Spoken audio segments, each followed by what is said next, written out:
Blog Talk Radio. Here at ACO Radio, American Communications Online, or any affiliated stations or websites are not responsible for what guest hosts or call-ins may say.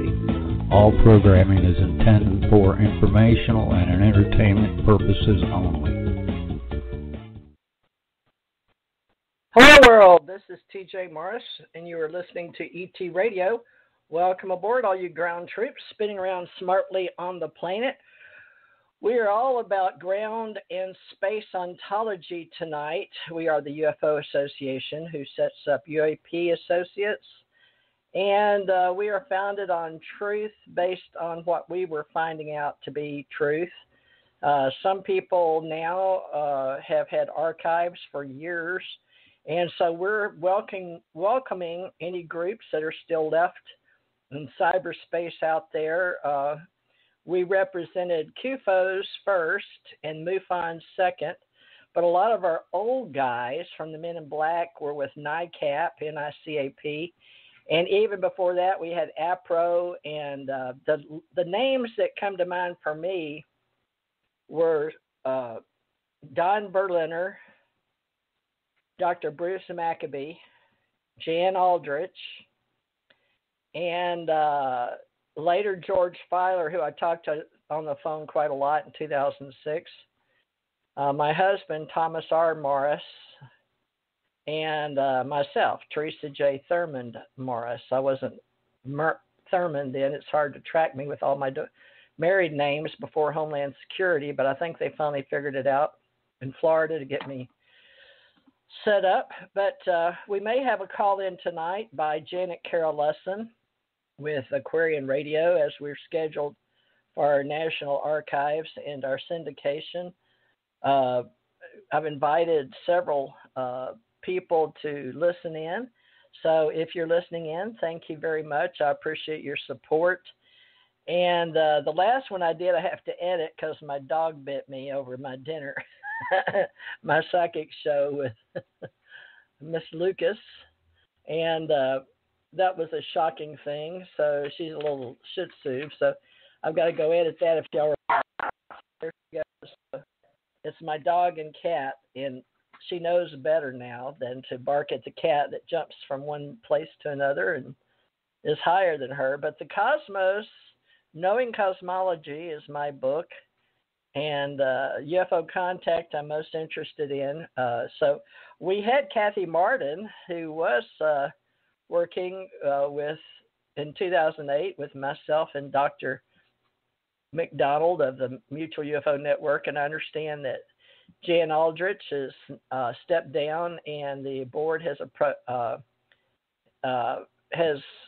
placed Captain McDonald of Cincinnati, Ohio, back in charge, and I got our magazine, which is really nice, and I'm proud of it. We've come a long way, so I hope you'll join. If nothing else, pay the membership dues monthly and get the magazine. It's worth collecting. For all you people out there that are doing UFO collecting of UFOs, we appreciate it. Those that are tuned in, awakened, awake, and all of you ancient alien theorists that watch Ancient Aliens on the History Channel, we appreciate you, because if truth is to be known, I would say that a lot of us understand the path we've taken since we were younger with Chariots of the Gods and Zachariah Sitchin books, but we got to know the guy that looked like Napoleonic hair, Giorgio, and he's become quite a personality at these alien cons and UFO group events. So he was pictured with Karen Dolan, which was married to Richard Dolan at one time back in the day. So we have a long history from Stanton T. Friedman and J. Allen Hynek. And J. Allen Hynek, I didn't know he was dying. Now I understand why he asked me to carry on in his stead, because he was having trouble financially. and was moving and took some files with him out to Colorado. And I was supposed to meet his secretary, which never happened. So I haven't even had her on my radio show. So we've got a lot of fill-in to do for CUFOs and NICAP and MUFON. But I've been a member as long as I can think from here to there, although we've realized that a lot of papers, and depending on what email you had and what name you're going by, things get lost. So we're going to be working on a larger database. We're taking active measures with Jan Aldrich and other men and women to help us all make this a better UFO association and archivist. And so it's going to take money. So we've got different groups that are forming to do different things. And Jan and several other people went to CUFOs and got a lot of the paper files and are scanning those in. So we really appreciate that. And there's a lot of other people needed and help. So I'm more of a marketing promoter type of person that got started with ET Radio to help promote MUFON and events. And I've not yet been to an event except Mid-South Con for authors and writers in Memphis in 2016. I went up and did the Pyramid Conference, or helped market promote it and organize it with Marta Thomas in 2016. And I started as an investigator, which a lot of people don't understand. I need to set it up like in linear years, but I was at ET contacted by angels, we'll say, when I had a near-death experience. 1957, went over to White Sands, New Mexico, and had a CE-5 there. They weren't angels then, they were humans coming out of a spacecraft, but my uncles worked at Los Alamos. And I don't know, it must have been pre-planned, so I don't know what to tell you about families that work for the military, except I was born and my grandmother had a house and bought it from the Air Force. One of my uncles, Gilmore, went off an Air Force carrier. I guess it was a Navy carrier, and they didn't have the flight cord out when he landed. And anyway, that's how I lost my uncle. So I was born into knowing that even though our government is our government, that they can make mistakes.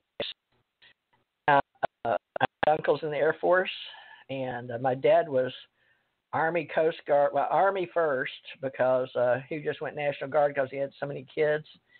He wanted to be regular Armies, but he finally got as far as he could go, I think, in that, and then he went to Coast Guards. So my brother was Marines and helped over at Paris Island to help train after he had already gone over and swim outside of some submarines over in Pacific Fleet. About killed him. He had a long story. I wish he was still here, but he's dead. My uncles worked in and out of uniform and in and out of contracting and in and out of NASA and in and out of Los Alamos. So I grew up thinking all this stuff was normal. So I guess that's why I wound up joining the U.S. Navy. The first time I got married in May 1967, I was enlisted in white paper while Chris Kraft was there, because my husband, Stephen Lee Parrish, and I were just teenagers, really. And typing pool got to see and listen what was going on. So I know that all happened, men walking on the moon. And I had 4 girls during that time. And then I went through law enforcement. We moved to Birmingham. I went to University of Alabama. Did some study there. Steve worked at Rust Engineering and then moved up to Rochester for a while, Eastman Kodak. And he and I were in and out of country. I joined, I was a rehire at 85, 4x10. I remember when I was working around Stanton T. Friedman, he and I were talking but just missed each other. And I was just a kid. I think I was 75 or 6 when he went down and talked to Jesse Marcel himself. And that was the old man down in Louisiana, and that's where they sent me, Navy. So I guess I was always Navy until the intelligence. I guess the intelligence community has changed a lot, and I've been out of that circle for a long time. But I'm glad that J. Allen Hynek was interested in me, and they were interested enough in me enough to put me back in, not just as a contractor in and out of country. I just got back from South Africa as Thurmond, or they took my passports, took all my passports, so I don't even have a passport now. But hopefully you guys are going to figure out that there are things out there going on. They always have. And a lot of the people now that I have seen making names for themselves have separated the words between ufology and alienology, which I'm helping do. And alienology got an organization which is more for experiencers. And we separated those with this radio show back, I believe, in 2014. You can go back and listen. We have all the archives here with Dr. Bruce Maccabee. And we have a historical value to save, and we couldn't write fast enough or we didn't have the money, really, the funds to go around the country like we used to. And Jan Aldrich can verify that. He got the last money on one of the bigger groups that was archiving. Oh, I think Janet Carol Lesson has finally showed up. Miss Janet Carol Lesson of the UFO Secret Space in Hawaii, is that you? Yes, it is. It's Tommy Oxblood. Yes, it is. Can you hear me? I can hear you. I'm on my stupid phone because I've been on phone with AT&T for hours and hours. Oh. Well, Thomas Oxblood. This is the UFO Secret Space Show by UFO Association and by the ACO UFO Group in Hawaii. Tommy is one of our metaphysicians. He's also a contactee and an instructor, as well as he helps me on Wednesdays and Sundays from our UFO groups and our metaphysicians. We have a spiritual group, which he and I like to help. So, Tommy, why don't you go ahead and introduce yourself? Can you hear me okay? Yeah, I can hear you okay. Can you hear me okay? Yeah, you sound great. Speak a little louder, though. Put on your radio voice.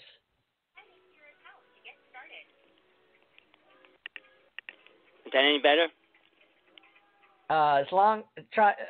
Introduce yourself and I'll tell you. All right. Hello, everybody. Tommy Hawksblood here, calling from the big island of Hawaii.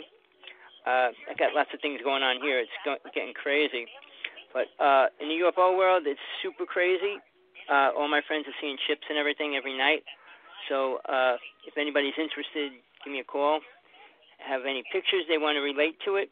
We have a group of people here that's promoting it to the max. So anybody want to come out to Hawaii, this is the place to come if you really want to see UFOs right now. But for me personally, it rains every night where I am. So I don't get to see the sky much. I don't get to see what I've been recording. I've been recording a lot of ships in between the clouds, but it's been raining. It's kind of like we're in rain season for 3 months already. That's a drag because I love filming the sky, but I don't get to see the sky much. But outside of that, I've been involved with just about everything under the sun. I do a couple radio shows. I do one on Tuesday with Tina Bird, and that's all about being abducted and stuff as well. So I've been in this world since I was 6 years old when it started for me, and it never ended. It started growing by the time I was 12, and then it escalated later on. I was working with UFO abductees in, I guess it was 52, 62, 72. From 72 on, I was already working with abductees, and it wasn't a big thing. Nobody talked about it. I created the word past life regression. I started doing psychic implant removals, and that was all my own creation. I never followed anybody. Whoever says they created it first, I don't care what they say. I know a person that said she did, but she did it many years after I was already doing it. But as far as what's happening, I feel that a lot of people have been abducted, and they're being programmed to believe that the abduction's an incredible thing. And I've been on my, to my best of my abilities, searching out the truth. So with that, I'll give back to TJ. All right, so you want people to get in touch with you as Hawksblood at hawksblood1@AOL.com? Yes, that's the site I'm always in. Okay, I'll put that up there. All right, well, that's at the bottom of this little intro for Theresa Morris. I got off of my Lulu for publishing, and I don't guess Janet's going to call in tonight. She's got a full host, but maybe she couldn't get in. So Tommy and I have been working together since she introduced us. Actually, she brought him on my show the first time. She's been bringing people on ever since in syndication for people that she felt I may be interested in archiving over here on my side. So I have my archive. She has hers, and Tommy has his. But Tommy met Dr. Bruce Cornett, who actually came down here to Gulf Breeze, Florida. I believe it was 95 with 85 or 95. I have to look up with. There was a conference down here, and with Richard Hoagland, and then Dr. Greer was down here, and there was a sighting here in Gulf Breeze that put Gulf Breeze on the map. And I've seen and been abducted from down here. I wouldn't say abducted, though. I'd say taken. I like the word taken. Taken up, like in the Bible prophecies, when burning free. And I've had Thor's protection. So I've sort of placed our UFO groups. We've got to get into the brain and the other side of Ascension Age. And Tommy can talk to me about the nine and the gods, because Tommy will be helping me with the UFO secret space above our own atmosphere and stratosphere. Tommy is aware of many old myths and legends on the planet. He doesn't necessarily agree that it's written word, but I think he'll go as far as saying the written Bible about angels, and even possibly, I'm not sure about the books of old, the Bhagavad Gita and the Numa Lish and the Emerald Tablets and all of that. But Tommy, I'd really like you tonight to help me. We're going to launch in 2020 our ontology metaphysical groups, talking about all the words that we use, and starting from ground. And now the Air Force is letting up in 2020, thank goodness, because we have the secret space program. I don't know if you're keeping up with it, but Dr. Sala is in our UFO group in Hawaii. Dr. Michael Sala is posting for us on that. But we're going through MUFON, Mutual UFO Network, where Kathy Martin and Denise Stoner here in Florida were helping us quite a lot with our abductees. But I think Denise told me that Kathy wants to take a break right now. We're having a big changeover in the Mutual UFO Network. But still, again, if you'd like to pay your dues like I do, you can just go to MUFON.com. It's the only one really in existence taking on paid memberships besides Tommy and I. And Tommy and I just charge $2 a month, unless you want to be an active member. And then you can pay $10 a month, but you can go to patreon.com and /Theresa J. Morris. It's THERESA JMORRIS.com, patreon.com. And that's what a lot of our creators are doing now, so they can recoup their expenses for the cost, because the cost isn't going to go away, folks, for us who are doing our best to put out open source information. So we ask for very little. And Tommy dropped off, but he'll be back in a minute, I hope. Tommy, I know you've been having trouble with your equipment. Apparently Janet is too. Hawaii always has trouble. So over here in Gulf Breeze, we have really good equipment, and mine's been upgraded through MediaCom to 5G. And I've got all new equipment over here, and I've got some new computers, and we're ready to rock and roll come 2021. So If you are an agent, a consultant, or an organizer and would like to know me as Theresa Jeanette Thurman Morris, or T.J. Thurman, J. Morris, in uniform or out, I'm retired. I no longer wear uniforms. But we have the Allied Command Organization that is for the veterans. And it doesn't matter, if you served in uniform or out of uniform, or you're GS, general service, or wage grade, or if you just had affiliation with our governments, or if you have just urge to be an artist or an author or consultant, researcher, anything to do with the UFO Secret Space shows, our UFO Association, please give us a call at 850-565-4720. That's my home headquarter number, and my cell phone is 850-376-9100. And due to the brands I've been branding as TJ Morris Online, Made in the USA, and ACIR and ACO, I've been branding those since, as long as I can remember, but for sure since 2003. But I used Ascension Center in Hawaii for our Ascension Center organization first with Psychic Network.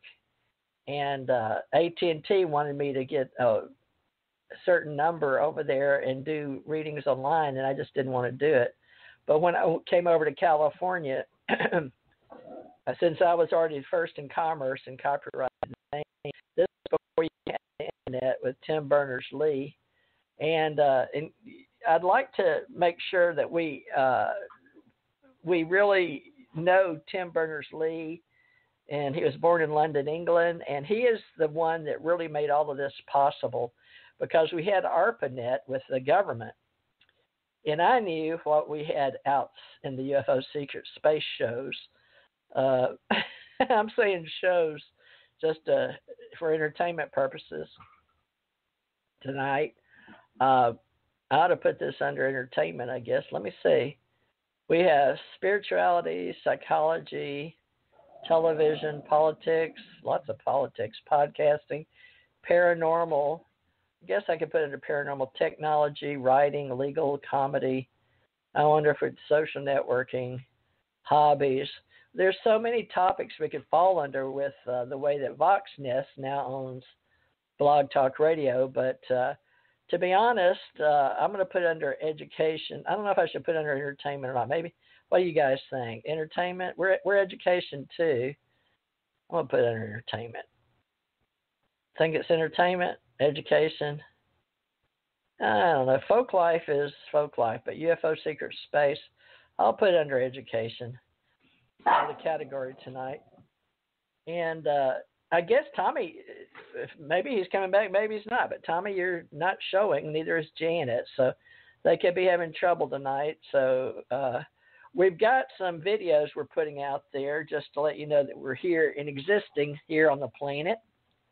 And we are going in 2020 to a new language. I don't know if any of you keep up with Microsoft, but I'm having to go back to school basically just online and watch UFO YouTube socially, the disposition and roles of how we're doing realizable entities.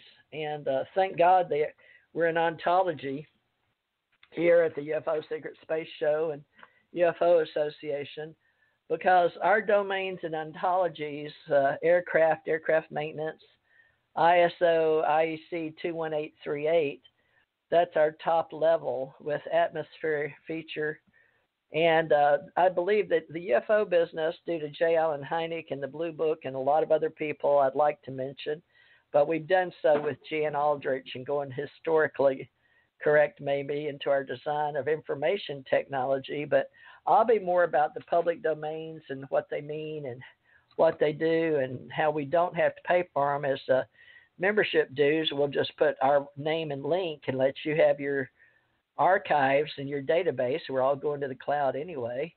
But we'll be discussing the moon landing and the occurrence of Mars and the people and the instances. And in the class today, BFO 2020, we had objects, attributes, processes, universe, we claim.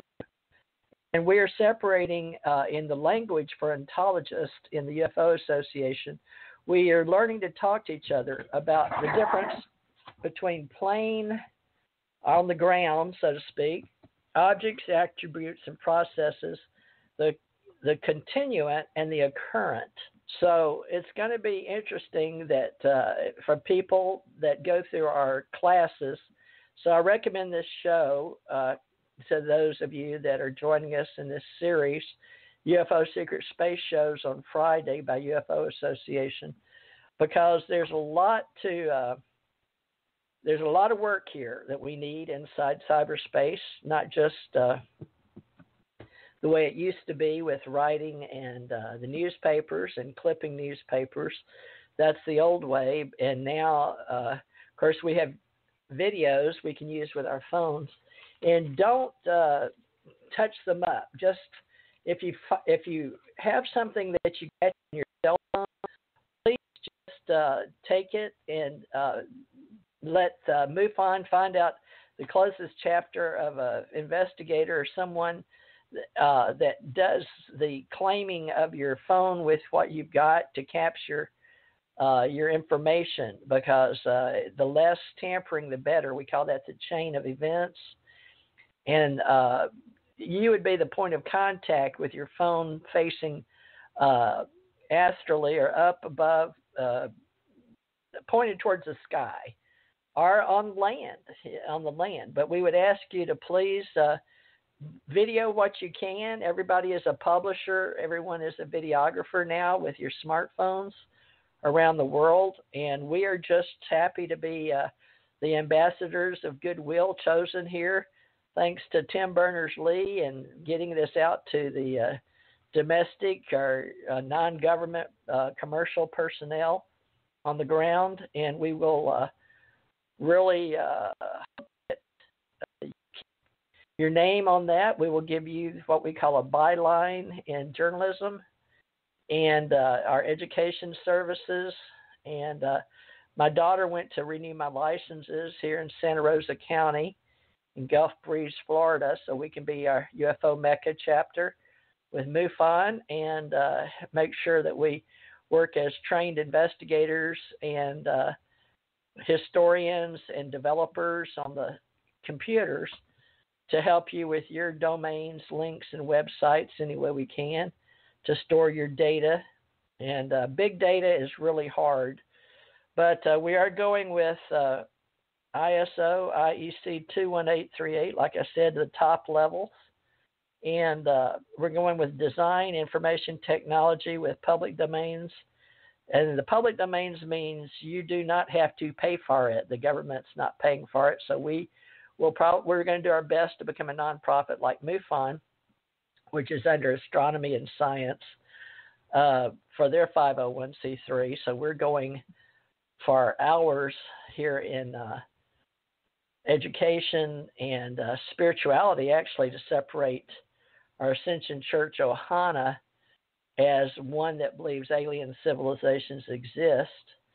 And we have the continuant and the occurrent. So the planets and the moon would be on the continuant side, like people, and the occurrent would be like the moon landing, is the way I understand it. People and planets are on the continuant side specifically.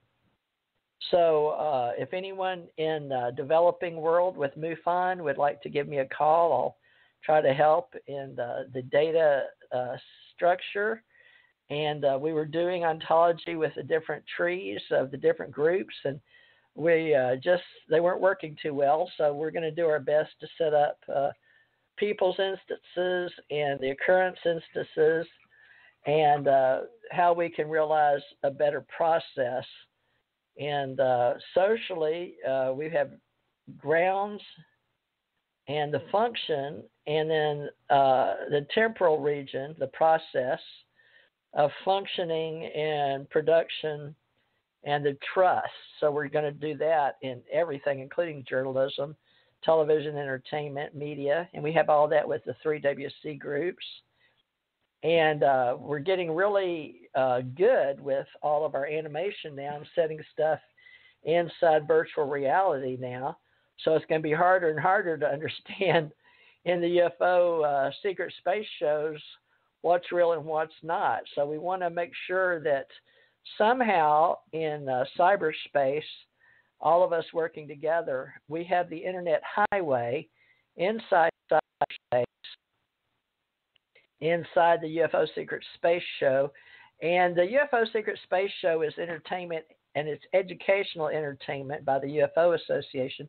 But we also use above the atmosphere and the stratosphere, outside the Milky Way galaxy, which sure shocks a lot of people, that the UFO Secret Space Show also uses the Andromeda galaxy as a point of reference with M13, because so many of our channelers have worked with the Mysterious Nine, and a lot of people, including on Ancient Aliens of the History Channel, have recently had a show, or maybe it wasn't recently, maybe well, let me look and see if I can put my shows. Let me just talk Ancient Aliens New.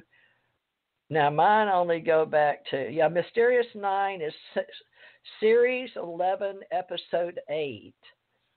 If you will refer to the Mysterious 9, an investigation into the theory of 9 godlike extraterrestrials that have influenced events on Earth, you'll understand a lot more about channels such as Carla what's Carla's last name? Good lands. I'm getting old, folks. The Love and Light community, basically, we have various domains and different people that I was helping Carla. She was in Kentucky. She got ill. My husband was ill at the same time, and she and I had the same computer person that put us together as authors and covered ascension and ancient wisdom and channeling. She was, I believe, Episcopal, or was she Presbyterian? I forgot what. Anyway, her friends. Now, David Wilcock lived in her basement helped for a couple of years, and he was with another guy that they both got channeling, and David and channeling and learning how to do readings, but he worked with she and I. Well, I don't think he even knows who I am, but the Mysterious 9 is who I was channeling with or for, or around, not knowing what I was doing in the early 70s when I got involved with Aquarian Age Bookstore in Houston, Texas. Now, those ladies saw me as a spiritual person that had psychic abilities, and had me read just about every book they had. I bought every book. I guess I helped them make a lot of money, but I was making a lot of money, so I could spend it on books. But there was another girl named Anna Hayes, and she's Ashiana something. She got married. Jean, Asha. She was on Carrie Cassidy, and I just happened to catch her. She had somebody make up some really good visuals with a little pointer and showing M13, Andromeda, and then how we use our Merkabahs when we go inside, when you do your meditation and go deep inside and find your inner self. So I'm just dropping a couple of names that I don't know them personally. I don't know David Wilcock personally. I've helped promote some of his work, not all of it, but some of it. And Ashiana, or Anna Hayes, through Tommy Hawksblood, who lived with her in New Jersey. I wish Tommy had come back so we could talk about it. I don't know if he's here or not. He must have sent a conflict. But I'm going to reveal a lot of names and pull some threads together through people that may or may not even know that it's important, because the government does watch. We have watchers, just like we have Men in Black. They're real, and they're not bad, I wouldn't think. They're just assigned certain jobs. We have a black budget for our intelligence community. I understand there's 16 of them all together I'd have to go back and look that up now, the director of the council. And now in our government, under ARPA, DARPA type of stuff, when we have the government in the United States of America, we do have classifications and levels of intelligence as well as cybersecurity. And I'll show you how old I am in and out of country, folks. European theater, back in the day, we didn't even have Homeland Security. So I'm way before 2011. Let's see. This is Tommy calling in, I think. Tommy, is that you again? Yeah, I don't know what's going on. I've been having so many problems every which way. I think you're getting all your problems. Okay. Well, I was just mentioning some of the different domain names that we're going to talk about in the diagrams that we use. But talking about now, I want you to help me for the setup for our videos and how we're going to train people in our webinars. But we're going to separate the ascension part of learning from the UFO part, and I would put the UFO parts in the lower realms, either in our own solar system, and I would think in the galaxy, because most of the people you've known in your life and seen on the internet that have had domains or groups have been those that have been inspired by channelers, people that inspire or get some type of information from maybe their higher self, or they feel like they've had an uplink to higher sources. And just like with Gene Roddenberry, and you remember Frank Strange's with Valiant Thor right, in 1957? Right. Yep. Yeah, Frank Strange's, and he wrote a book. I haven't read it yet, folks, but it goes with today's Getting Started for the UFO Secret Space Show. And the ACO club that Tommy and I are in for American Communications Online and Alien Contact Organization is the fact that we are responsible for helping ontology, nomenclature, epistemology, and helping people inside cyberspace.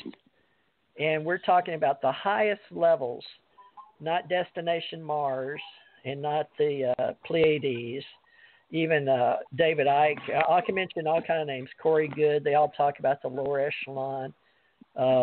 William Tompkins, Dr. Michael Sala, all agreed to work together and because they met UFO Congress. And Tommy hasn't been to one of those, nor have I, but a real estate gentleman was wound up with it over there from Bob. Do you remember, what's Bob's name, Tommy, that helped back in the day get all these UFO groups going? Bob Brown. Bob Brown. Yeah, he's somewhere in Colorado. He was emailing me, but he was flying all over. He has the ability, I guess he has a huge database. He probably has one of the larger databases for the UFO Secret Space Show and the UFO Con, but you haven't worked with Paula Harris either, have you? Out of Laughlin, Nevada? No. Okay. Are you going to go to the Mutual UFO? Why don't I meet you in Las Vegas in July? If this COVID-19 thing's over, we need to meet. You want to try to do Las Vegas with the captain? You'll like him, Captain McDonald. He runs MUFON now out of Cincinnati, Ohio. See, I just wrote a long letter to MUFON. Yeah, I'm just kind of, you know me, I'm a rebel. You have to establish yourself in Hawaii. I think they're going through reorganizations because so many people are dropping out. So they may wind up like CUFOs, but let's hope not. But maybe my friends here. The government has me set up as the director and the lead investigator, but I'm retired, so all I can do is put in my own little missionary money through my ministries. I know center. Go ahead. The two people I'm friends with here, they're going to build the biggest UFO home station in the world, and it's going to be on 7 acres, They got a giant complex that they're bidding on it. They should know today if they're going to get it. They're getting funded. I don't know who's funding my friends right now, but they're getting lots of money. Well, they've been taking such an interest in it for several years since you and I started here on TJ Morris ET Radio. But everybody in the world sending them their videos. Well, that's so good. They're going to be an archive of videos, and then the only thing is that if they're doctored, Tommy, or I was just talking about that. If it came, what equipment was used, it's going to be very hard to establish chain of command, and if it's real or not. But what's real, right, folks? But I mean, videos that are capturing virtual reality or reality. So there's a lot of misinformation, information, and disinformation in the entire world right now, and it's quite in chaos because we don't have control of our cyberspace unity.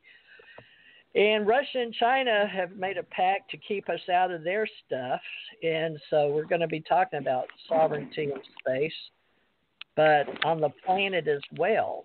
Now, we're doing our best to keep data in the cloud now, but we're just going to have to all work together. It's going to be a real trust factor. So, but let's say, Tommy, that the two gentlemen, they have some 9/10 of the moon or moon over Miami or something, don't they? What is it? What's their domain? What? The domain of the gentleman. Third phase of the moon. Third phase of moon. Just third phase of moon. Well, I know you like them and you like their work and you're there. And are you strategically located on the same planet? I mean, the same, not planet. Well, there are island. Planet too. We're both on the same island. We're both on a big island. Okay. Okay, folks, let me get centered here. Focused. We do psychic shows and we do ascension shows and we do UFO shows. Well, they just did a show yesterday. They just did a show yesterday, and they did a big show online. And they had one of the guys here on this island work for the government with one of the highest clearances in the remote viewing world. He created all that, the classifications and everything. Was it Joe McMonagle? He interviewed him. That might be. He's here on this island. That's all I know. They showed him. He's an older guy, and he went to interview him, and he explained all the levels of remote viewing. Yeah, Hawaii is a hot spot for old ufologists, old men in black, and even some alienologists and terraformers. I loved living in Hawaii, and I loved all the contact with all the higher level intelligence in Mensa, too. What are you doing, Tommy? It's really loud on the phone. I'm going to go outside. The music's playing, and it's kind of like coming over. Oh, well, yeah. Hold on. I'm going to mute it. I'll mute it until I get outside. Okay. Well, folks, we've got so many videographers, I guess is the proper way to say it. And, of course, we have various groups, but the largest one in the world is MUFON. And I guess they're going to do their best. The directors have gotten really old. They've grown old. And we don't have a lot of new people coming in with the intelligence or the skill, or maybe they have the intelligence and skill, but they don't have the persistence or the motivation because they don't like groups or giving up the data into open source. But actually, it was a nonprofit, and it has a 501c3. I checked it out today. I made sure I sent it to Denise here that's going to chapter me in at Gulf Breeze through. I like Captain McDonald. I've talked to him. He's a real human being. He's very nice, very cordial, older gentleman. I believe he's about my age. I'm 68. He may be a little younger, a little older, but it was very sweet that in Cincinnati, bless his heart, he was devoting his whole entire life to MUFON, and his wife and her sister. When I got involved, finally, after retiring, I thought I was retired and then found out I didn't retire till 2017, but who's counting, right? But when you work for Center of UFO Studies and you're doing it voluntarily because J. Allen Hynek asked you to, I didn't know what I was supposed to do because most of the people were collecting the data and the raw data and doing the clipping of the newspapers, and he moved it out. But Jan Aldrich went with, what is Green's first name? Brian Green, maybe? Anyway, we covered it here on this show. So we're doing our best to try to track what's going on. We have several people in the world. I'm going to get their names between NICAP, CUFOS, and APRO, and all that Jan's supplying us on Project 1947. And Bill was involved at one time, speak a lot of information. But there's a thread among all organizations, associations, and groups in Facebook, whether we want to admit it or not. And most of all of us, actually, it's a rather small world as far as the old guys go. Okay, the baby boomers are those 55 and older. I'm speaking to you. I'm 68, and I was one of the young ones when I got involved. Okay, that's why I get involved at 33 years old. He was tapping out at 50-something. He died at a young age. Matter of fact, let me look him up. Are you back, Tommy? Let me look up J. Allen Hynek, because I need his name. I had no idea he was dying, Tommy. Let me look. J. Allen. Now you got Theresa and Tommy. American astronomer. Paul Hynek, Open Minds, Project Blue Book. So I guess Paul is his son, J. Allen Hynek. So probably for entertainment purposes, his son can take over his estate. But Joseph Allen Hynek was an American astronomer, professor, and ufologist. He perhaps is best remembered for his UFO research. Tommy, put yourself on mute, darling. UFO research. Hynek acted as a scientific advisor to UFO studios undertaken by the U.S. Air Force under 3 consecutive projects: Project Sign, Project Grudge, and Project Blue Book. Tommy, mute. Can you hear me? Can you mute? Sound like you're washing dishes and plucking chickens. He was born May 1st, 1910, Chicago, Illinois, and he died April 27th, 1986 in Scottsdale, Arizona. His spouse was Mimi Curtis Hynek. She lived 1942 to 1986. Oh, my gosh. She married during that time, excuse me. I was going to say she died the same year. Martha Doone Alexander, 1932 to 1939. Children, Joel Hynek, and education, the University of Chicago, 1931. Richard T. Crane Medical Prep High School. How about that? Well, he was the gentleman I met, and I guess he's most responsible for Project Blue Book. The date of death, April 27, 1986. So I had met him between when I went in at 4/29/85 because I had just left Denver, Colorado, is the way my mind wants to remember it.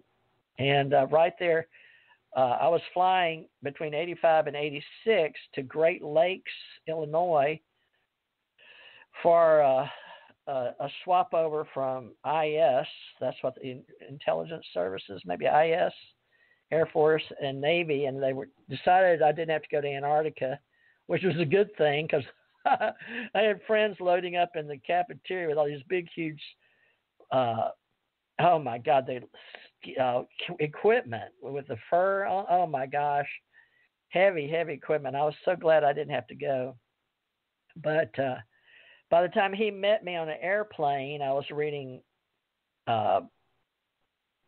Aliens Among Us, so he asked if I believed that. But somehow he had gone over.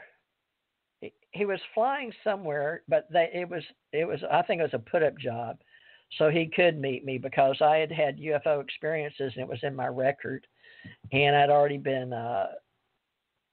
By the time I met him, let's see.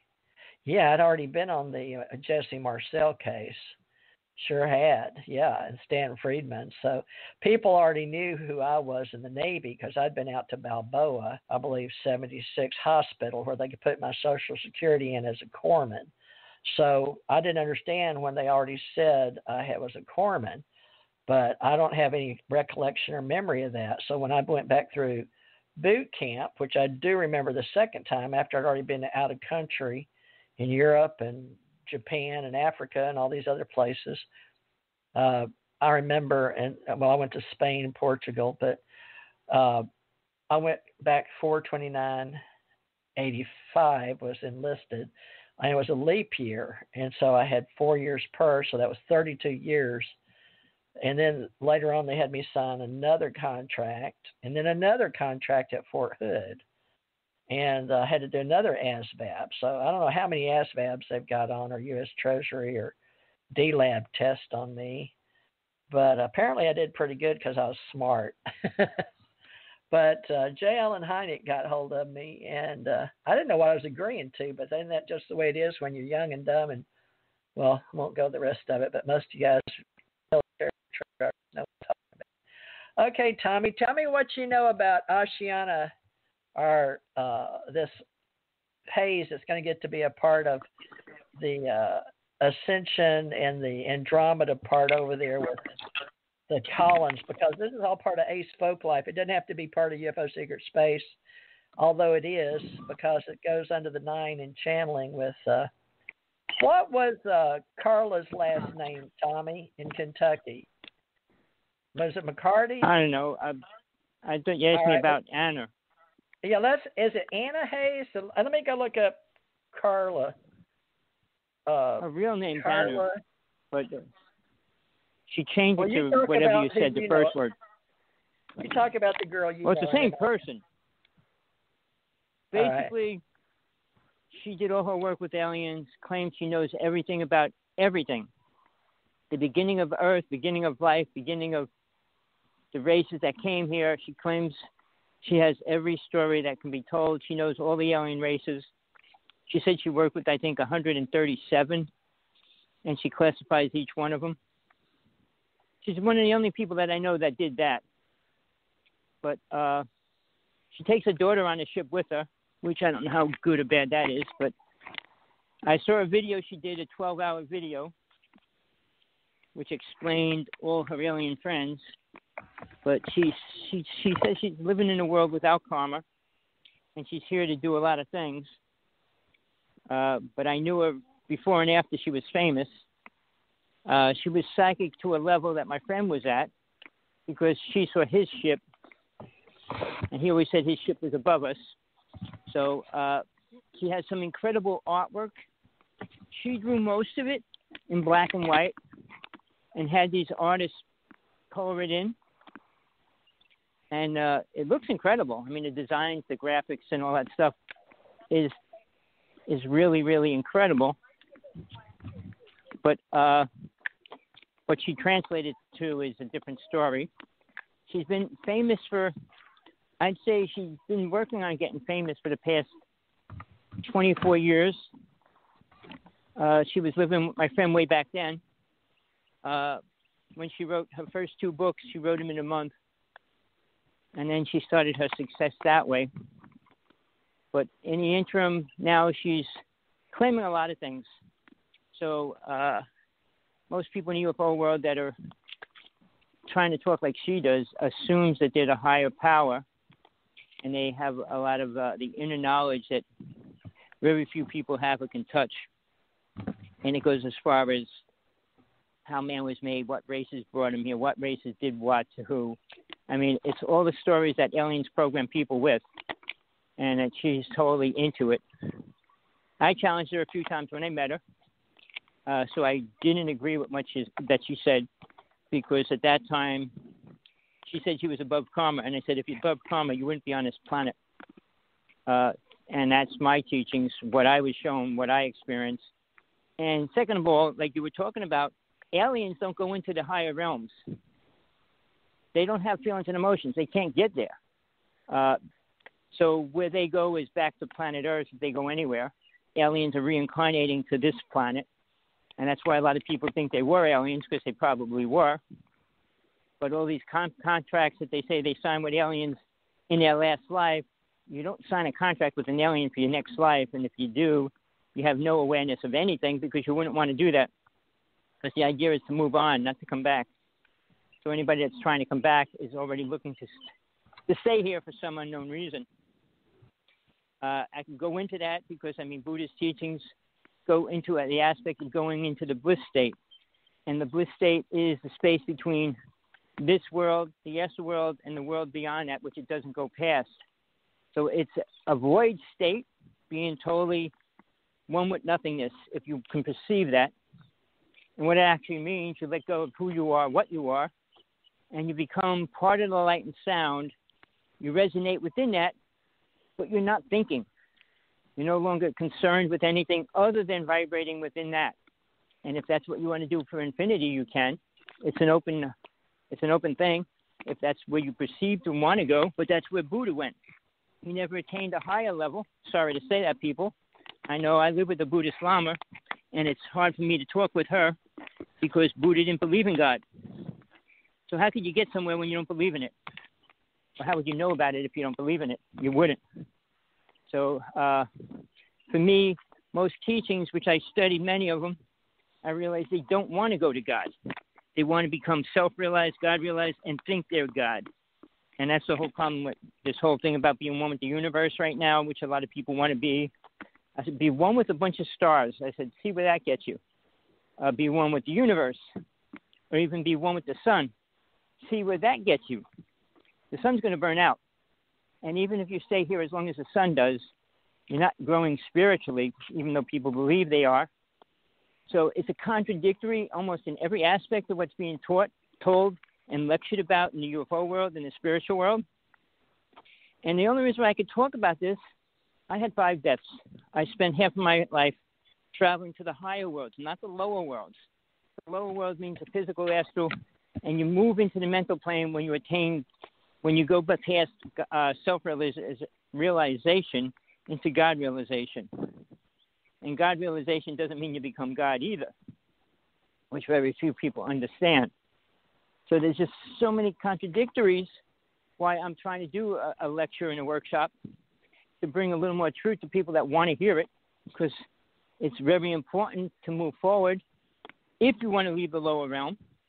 And the thing that other people don't talk about in any realm is Satan and the demons.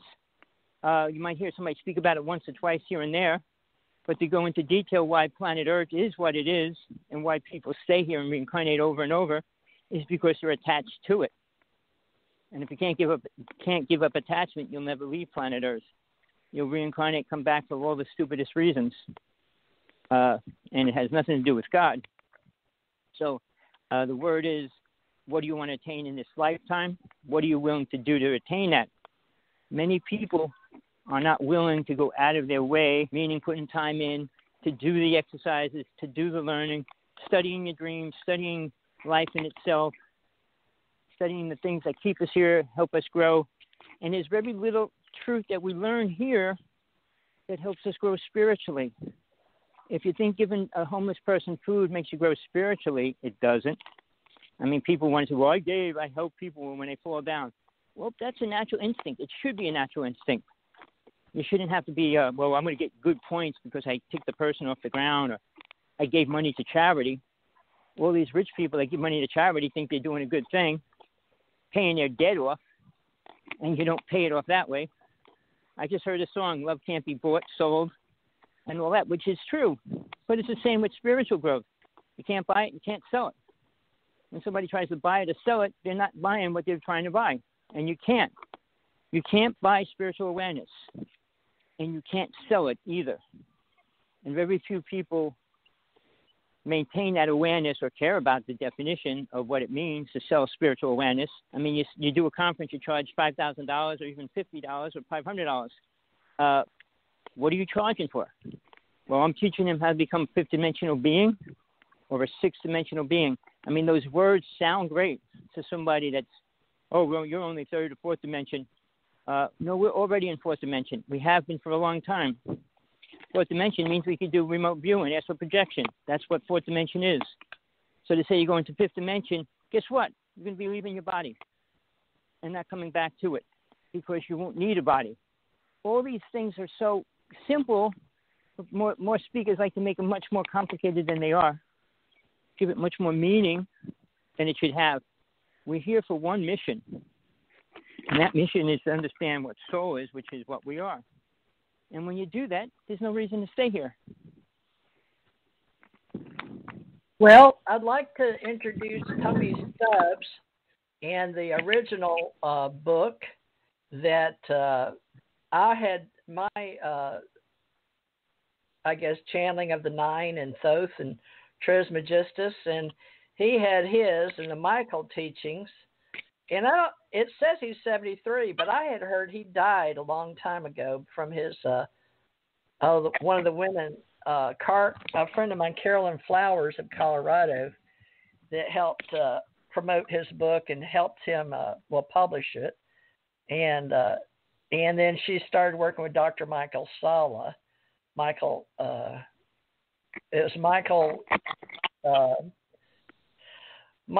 teachings, 85. So he was studying Michael's Education Foundation and the J.P. Van Hull Life Task, Planetary Information Flow. Now, folks, I just need to have you understand that not only did I have curiosity about the mysterious mind, but channeling and related materials, but I was interested in all of the metaphysics as a student. Tommy, are you walking or what are you doing, darling? I'm walking. I got to walk today. I told you I had my partner singing. Oh, so you are walking. Okay. Well, folks, just so you know, he's walking. Moving so he can talk because it aggravates his Buddhist partner. Doing UFO, space, and radio, huh? And ascension work. Yeah, Tommy, well, I do appreciate it, but I need you to understand, as well as everybody that's going to be in the UAP Associates, that the psychic people do have gifts, just like you do, in empaths, such as your Buddhist Bodhisattva partner, because empaths can feel a lot, and a lot of people don't believe in the indigo children, but the indigo children, that was also started from a psychic that wrote about it, about children coming in as empaths, and then Dolores Cannon. But we have a whole movement that's been a part of these UFO groups that I've investigated and researched to see how, and I've got the threads through Carla in Kentucky and David Wilcock that lived with her. So these channels, including the one Ashiana Dean, was that her name? The Ashiana Dean. was on Hayes. Well, I forgot last. She was on Carrie basically, Cassidy, folks, so you can look her up. Right. Carrie Cassidy follows her teaching. She has her own 31. She has her own site. Okay. But if you type Anna Hayes and UFOs, it'll pull her up, and then you can pull up her site. Okay, I've never met her. She looks like a very sweet lady. Is she younger than me, Tommy? Was she your age or younger than you? Well, I think she's a little younger than me. I mean, I met her many years ago. I met her, about 30 years ago. She was pretty young then. I mean, she's 30 years older now. Well, Tommy has been a mainstay and an anchor, folks, in the metaphysical world. And he's been a metaphysician and done a lot of study in and out of body. He knows a lot about what I talk about, out of death, near death, much more than most medical physicians have talked to me about, because I'm surprised through the years how much the medical system, as much as we need it, and it's a part of who we are, just like economics and religions, traditions, but metaphysics, ontology is what I'm speaking about. And the UFO Association is very much a part of that. But so is the Ascension Center, which is the Ascension Center organization I began, and the ACE Metaphysics and the Psychic Network. And we're bringing it back and pulling it all back around so I can have those that were not in the government prior to 1985 understand that during it was after the Eisenhower, I was born and Tommy was born. So Truman, I think, Tommy was born in 1952, right, Tommy? Right. Truman was president in 49. Was he your president though when you were born? No, he was born. He was president in 49. Eisenhower became president, I think, in 51. All right. Well, Truman was still president. I was born December 26, 1951. So he must have been the president when I was born, and then Eisenhower came in. Well, I can look that up right here on Google, I guess. Well, I can tell you, Eisenhower came in later. Truman created Majestic 12, not Eisenhower. Let's see, Majestic 12. Well, Dwight Eisenhower, born October 14th, 1890 in Denison, Texas. So he was a real Texan. He died March 28, 1969, Washington, D.C. He was president from January 20th, 1953 until January 20th, 1961. His vice president was Richard Nixon, 1953 to 1961. Okay, so Truman was our president. So that means, folks, it just means who was the president. When you're made in the USA, like Tommy and I are called made in the USA, we are our persons. Our persons were made here. Biological, because we talk about other than biological now due to AI and robots, and I'm a cyborg, and so is Tommy. Tommy and I are what's called cyborgs. But we were born whole biologicals under Harry S. Truman, 33rd President of the United States.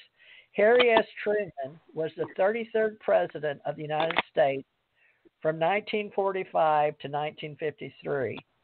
He was succeeded upon the death of Franklin D. Roosevelt after serving as the 34th Vice President. He implemented the Marshall Plan to rebuild the economy of Western Europe and established the Truman Doctrine at NATO. He was born May 8, 1884 in Lamar, Missouri. And he died, on my birthday, December 26, 1972, in Kansas City, Missouri. I remember that was a really tough day for me. I finally got to go to his place in Kansas City. But presidential term, April 12, 1945, until January 20th, 1953. And he was a Democrat at that time, Democratic Party. Now, Tommy, we can talk about Stan T. Friedman, which is like the godfather of the UFO Association, because he helped me start it back in the day, in 2006, with Tom, my husband. But now, 1957, is that when we're talking about when Hayes came to talk to Dwight D. Eisenhower? And you've recently had a radio show with Laura Eisenhower, who claims to be one of the granddaughters, although she didn't really know him. Now, he was president 1953 to 1961. Now, let me look up the channeling starts with Valiant Thor when he flies in 1957. So we have Ace Folklife, or the UFO folklore. We call it ACO UFO folklore. But let me look up Valiant Thor, because he becomes a mainstay in the government because of the chaplain in the Pentagon. Now, Valiant Thor, his book is of real, How to Live Longer, The Stranger at the Pentagon. But let me see, it's the one that I want to make sure in our history books. It was the chaplain at the Pentagon. Stranges was his name. Valiant Thor, Alien Research in Fandom, but it was aliens. Valiant Thor at the Pentagon, prisoner. Listen to audiobooks by Valiant Thor. Now, there's going to be a lot of imposters, and there's a rock band named Valiant Thor. But let's see if I can get the data. Is there no data? Data? I don't know. Well, do y'all say data? There's probably not much on him, because they brought him into the White House for 2 years, I think, and then he disappeared, or I should say he left. But the actual facts about that, I don't think there's too many people that can talk about that. Well, what happened to Frank Stranges? The Stranger at the Pentagon revised. Let me look. Yeah, I don't have a picture of him, but he'll probably be in the National Archives, folks. We have Made in the USA, we have National Archives, but Stranger at the Pentagon was revised. Oh my goodness, let's see. Looks like it got lost for a while maybe, but Stranger at the Pentagon it was Chaplain Frank E. Stranges, Stranges. Isn't that an odd thing that his name would be Stranges? I wonder if that's his real name. Dr. Frank Stranges was born and educated in Brooklyn, New York. Excuse me? What, Tommy? I didn't say anything. Okay, he received his Bachelor's of Divinity as well as his PhD in Psychology and Philosophy from Faith Theological Seminary in Fort Lauderdale, Florida, down here, Florida, where I am. And I'm in the Panhandle, though, folks, in Gulf Breeze, near Mobile, in Pensacola. Dr. Stranges was a member of the Mayor's Advisory Council of Los Angeles and a member of the American Association for Social Psychology. He also held a PhD from the National Institute of Criminology in Washington, D.C., and was accredited diplomat of the American Academy of Professional Arts. Just so you know, that doesn't sound like somebody that would be talking in the Pentagon, okay?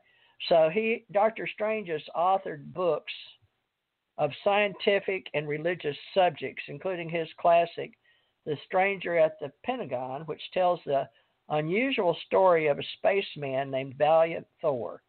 Because Thor was a real person who appeared in public on a few occasions, included the United Nations headquarters in New York City, the legend of the Stranger at the Pentagon has grown before a real head-scratcher 21st century UFO researchers. Today, it's still one of the hottest topics in ufology and has spawned various other books, documentaries, and Hollywood featured films. Now, besides him, that's The Stranger at the Pentagon. We're going to start with that book and work forward. December 15th, 2001 by Edward Stranges, Dr. Harler A. Bird introduction. Now, I don't know who gets that, who has his estate, but he's no longer alive from what I can see. Not a lot on him. Anyway, now what about, we can go from The Stranger at the Pentagon, we can go back, folks, anything prior to 1957 with the UFO Association. We're going to rely a lot on Jan Aldrich, one of our director members, because Dr. Bruce Maccabee, due to an illness, according to Jan Maccabee, they still want to be in our UFO Association. Of course, they're grandfathered in just like Stanton T. Friedman and George Filer, because they asked me to back in the day. So we won't forget them, or Don Berliner, or Jan Aldrich, and Green. What is that gentleman that came on? I wish he'd come on more. I think Jan said he made him shy away a little bit from Facebook. Jan's been doing radio shows on Facebook, social media, but I can't. It's Brian Green, something. Anyway, folks, there's so many people out there, I can't remember them all. That's why we're going to do a Who's Who directory and link some, put up their links. If you have a domain name and a link, let us know who you are. We're going to charge you $2 a month. You can go to patreon.com/Theresa J. Morris and just list $1 or $2 if you want, nothing but a link in our stuff, and we'll be glad to provide a link as long as we can verify and bona fide, because just it's $5.89 or roughly $6 a month to get on MUFON and get there, but we're just starting with the people just to refer as a clearinghouse and a holding company under American Communications Online. Now, there's books by Stanton T. Friedman and Kathy Martin. I'll be more than happy to promote. I've got to get our links up to Amazon and give the richest man in the world more money. Keep our world going in space with all our books. He was a smart man. Lived in a little small house and drove a car and looked average normal. Boy, was I fooled. Everybody was. Now he's running the world. He was really smart. So we can do that too, folks, but we're going to just collect the minimum dues to link your domain. And we'll put out data on our radio shows and hopefully a newsletter for those that are members that want to hear from us. So we invite you to our various shows here at TJ Morris CT Radio. Tommy, are you still there? Did you disappear? I hear you. You're still there somewhere. I'm still here. All right. Well, the books that you and I write will be way down the road in this business. I can't find you on my show. Hold on. Let me go back into studio. I hope I don't mess this up. No, I can see us here. Maybe I just dropped the link. But you're still here. Good. Now, we've got established 1947 with Project 1947 with Jan Aldrich and his database that he's working with people all over the world. And then MUFON, which has got trying to collect money from people for CUFOs as one of their projects, which I verified today. And I'm trying to get here in Florida the Gulf Breeze chapter Mecca set up for UFO Association and our UAP associates. But Hawaii, we need to get you set up over there for UAP Associates, UFO Association. And Janet's running another show called UFO Secret Space right now with Penny Bradley and some other people on Aquarian Radio on Maui while Tommy's doing the Big Island. Now, Tommy, if we cover Jan Aldrich and our old reports with CUFOs and then move forward with books, and we've got to talk about Project Blue Book with J. Allen Hynek and many, many other books that are out there. Do you want to mention any that have been on your personal spiritual path? Well, I met most of the big speakers way back when I was lecturing for global sciences. Many of my friends died. The people that I thought were important were died or disappeared. And I don't want to talk about them because nobody can find anything about them anymore. The only people that I do talk about are the people that are alive. One of them's in Long Island in the nut house. And he was a key person for the UFO world, but they won't let him out. Well, could you give us a little more intelligent level of information on who you're speaking about? That's not one of those that was killed on that after that show with the governor of Minnesota, was it? No. That's Fred Bell. I'm talking about John Ford. Fred Bell versus John Ford. Ford was the top UFO photographer in 1996. He shot the best video of a ship crashing on Long Island. And after that, he was arrested and put in a nut house. And on public TV, well, Tommy, they said he had uranium. Radio. Well, maybe I better put us back under entertainment. I don't know how educational this is going to be, saying nut house. It's under education. Maybe I ought to put it under entertainment. But anyway, I'll put it under entertainment. Okay, I changed this from education to entertainment because, all right, maybe we won't have to be so exact. Cross our I's and T's in entertainment. Go ahead, Tommy. Well, I use the word nut house because what they said about him. I don't think that's politically correct in 2020, but we will say maybe a mental hospital gives people an idea of.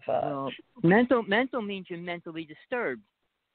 So that would be a hospital for mentally disturbed hospital for people that are disturbed. Is he in prison? But he's in the nut house because he can't go to trial. Well, let me see what I can pull up on John Ford. Okay, folks. I know this is going to sound funny, but I'm using Google. Now, is it the film director, John Ford? No. Just type John Ford and UFOs. USN history. Put in John Ford UFOs. UFOs. Yeah, John Ford UFOs. Long Island. UFO fan ruled unfit for trial in Long Island murder plot, 1997. Conspired to kill GOP officials with radium, January 3rd, 2019. Is that it? Long Island UFO plot trial, a flying saucer true believer. Goodness, there's a lot of stuff here, Tommy. Which part do you want me to get? Well, I'm just saying, he was one of the most important people as far as photography. Nobody shot a video as clear as he did of a UFO crash on the ground, as well as the debris all around the ship. Spotify, let's see, New York Times, 1997, Bellport man who conspired to kill GOP, June 3rd, 2019. Let me see what this is. This looks like who you're speaking of. Okay, Bellport man who conspired to kill GOP officials with radium and toothpaste wins transfer order. So he won a transfer order. No, I've not been selected to subscribe. Oh my gosh, 5 cents a week. No, I don't want that. Not now. Gosh, Tommy, while I'm on the line, folks, all these pop-ups. Good lands on radium plot. Let's see. It says by Andrew Smith, the central figure in one of Long Island's most bizarre political murder conspiracy has won an order to be released from a secure psychiatric hospital to a less restrictive institution. John Ford, 70, he's only 2 years or a year and a half older than me, retired court officer from Bellport, was a delusional UFO enthusiast who conspired to kill top Suffolk Republicans by putting radium in their that whole story is a lie. That whole story is a complete lie. They said he had a barrel of uranium, which is impossible. They said he was going to lace it in toothpaste, in government people's toothpaste to kill him, which is a lie. Well, let me read you can't the rest walk around of this. Let me read you what's said here, because you're triggered by this. He did so because he believed government officials were hiding contact with space aliens, forensic psychiatrists reported. He also wanted to burn down Suffolk Republican headquarters and promote conservative party politicians, they said. 1909, he pleaded not responsible by reason of insanity. So after hearing earliest this year, the Supreme Court Justice Elaine Saritsky Slobod, Slobod, in upstate Goshen, ruled last month that Ford must be released from the Mid-Hudson Forensic Psychiatric Center. She wrote that although Ford remains mentally ill, he is not in danger to himself or anyone else. He has never directly threatened anyone or the staff at Mid-Hudson, had never involved in a physical altercation, has never attempted to abscond, Slobod wrote. But knives, radiation counters, and other items were taken from his home in Bellport, are displayed in a news conference by Suffolk officials on June 13th, 1996. Now, the credit, Tommy, if you want to research this, the source is Newsday/Karen Wiles Stables, Stabile, or Stabile. Wait, TJ, why would I want to research lies? Every aspect you just said is a complete lie. You can't go into. How do you know that? Why you know that? You can't go into a court of law. They're going to show evidence. How do you go into a court of law with radiation? You can't. First off, they said he had a barrel of uranium. It's impossible to get a barrel of uranium. He was in charge of the MUFON in Long Island. He was the one that went out to crop circles to check to see if they were real. He used the Geiger counter. He used to check it with this little piece of uranium to make sure that it was working when he went out to the fields. They arrested him and said that piece of uranium was a barrel of uranium. And then they said they were going to use that to put in toothpaste. You can't walk around with uranium and just stick it in toothpaste. What are people mentally disturbed that would say that? Because radiation, I guess he needed to plead insanity so he could get out of going to prison forever. It says well, that's right. Yeah, he had to. Exactly. Including a Defense Department employee who procured radium for the planned attacks, pleaded guilty to their roles in the conspiracy and were sentenced to prison terms. So 2 other people went to prison too, Tommy. So I would expect you to go and investigate Newsday, because you seem to be very up on him. There's a picture of him John Ford at Bellport on the way to the arraignment on June 13th, 1996. Don't think it'll let me capture it for historical purposes, but I would invite you to cover Peter that Moon. part. Peter Moon talks to him every month. Well, Peter Moon is not a real name. That's his. That's not. I have trouble. Well, Peter has. He has his. He told me his real name. Publishing company under his name, but he has his publishing company under Peter Moon. He What's goes the name by of his Peter Moon to publishing anybody house? that talks to him. Peter Moon Publishing, or Moon because it's based on his books, Tequila Moonrise and Tequila Sunrise, all about the Peter. He island. was a very nice. He called me on my birthday, and he knew me and gave me his real name, Peter Moon Books. Okay, and he's been on my show here, so he's in our. Let's see, Peter Moon Books, Amazon. Yep, here's his picture. Let's see if he tells his real name. Peter Moon is the co-author and publisher of the Montauk Project books series and has written extensively on the subject of time travel and its associated subjects, including the occult and esoteric. Edited works, Transylvania Sunrise, and more. People that search for him search for Preston Nichols, who is now deceased and was on this radio show, and Stuart A. Swerdlow, who is still alive as far as I know, was on this show. So he has Sky Books Products. And he told me his real name, Peter did, but I've forgotten. Now, Peter Moon and Preston Nichols came on here together. So it's on here somewhere, folks, if you want to go back and listen to it. But we've had a lot of people throughout history, and in the last since 2012 to 2028 years, Tommy and I and Janet have shared talking to people, conversations. And, we want to cite our sources if it's possible. Now, Peter will tell you his real name if you ask him. He told me, but I just can't remember it because I don't interact with him anymore like I did in 2012 to 14. He wrote Pyramids of Montauk in 95, the Montauk Book in 2005, the Montauk Book of Something, the Black Sun, 1997. But what else? Now, let's keep going. Preston Nichols, you want to discuss, now that the time traveling we were doing with Stuart Anderson, Preston Nichols, and Peter Moon here on the radio show. And Stuart Anderson was going to meet me, and he carried my paranormal shows and my paranormal websites. And then he disappeared, Stuart Anderson. He went over to India. He was working on gravity, space, and time. He was really intelligent with the Air Force. I don't know what happened I don't think he's dead. He was working at the United Nations level, and he was going to come to Kentucky when I lived in Beaver Dam. Do you remember Stuart Anderson? Am I saying the right name? Bob Anderson, Robert Anderson? Peter Moon would know.